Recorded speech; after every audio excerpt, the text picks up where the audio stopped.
Have you ever felt that a single letter grade, like an A or a B or even a C, just couldn't possibly capture everything you actually learned in a class? Well, today, we're going to dig into a really big idea in education, how we can move past those traditional letter grades to find better, more meaningful ways to look at learning. This quote from our source material just says it all, doesn't it? I mean, think about it.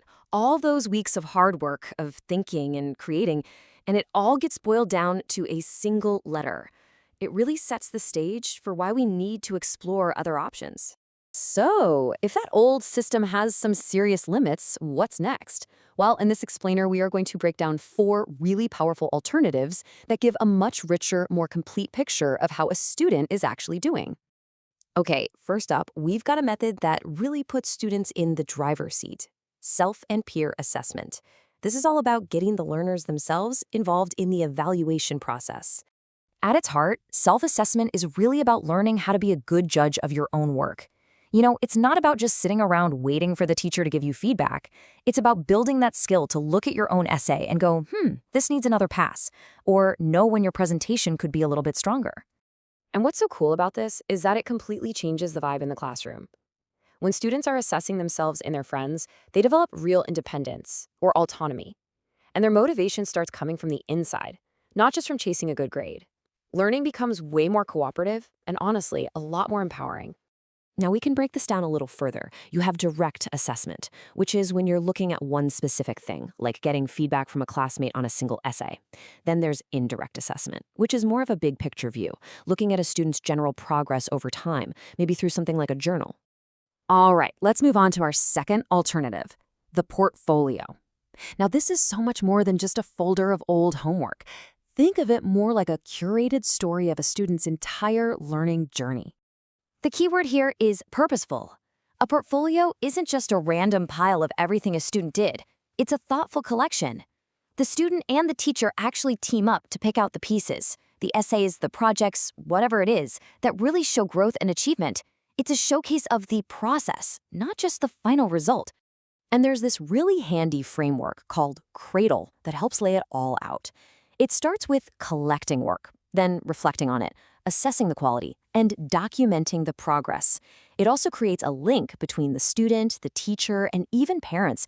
And finally, it's a much more complete way of evaluating what's been learned. Okay, so our next 2 methods are all about giving feedback that's way more descriptive than a simple letter. Let's talk about narrative evaluations and checklist evaluations. A narrative evaluation is pretty much what it sounds like. Instead of just a grade, the teacher writes a detailed, personal paragraph or 2. They talk about a student's strengths, their challenges, and their progress. It's a shift from a single, cold symbol to a real, thoughtful story about their performance. But this is where you really see the trade-offs, right? On one hand, narratives are incredibly personal and give amazing, detailed feedback. But on the other hand, wow, they take a ton of time for teachers to write. Plus, it's really hard for a school to turn a paragraph into a number for a transcript. So that brings us to the checklist evaluation, which is kind of like a happy medium. It's more structured than a full narrative, but it's way more descriptive than just a grade. A teacher can just check off the specific skills a student has mastered, so they can see exactly where they're shining and where they might need a little more work. So after going through all these different methods, let's just step back for a second and ask the big question.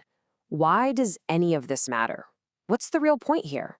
Well, the bottom line is that these alternatives just give us a much fuller picture of learning.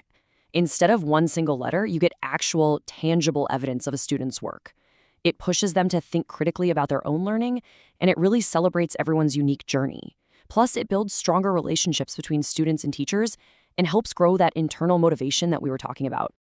And all of this really leaves us with one final big question to think about. If a letter grade is just one tiny piece of the puzzle, what's the right mix of tools we can use to see the whole picture, to truly measure what it means to learn and to grow? Before we sign off, just a quick note. This explainer was brought to you by the IELTS Focus 084-770-5973, an English center that specializes in IELTS preparation.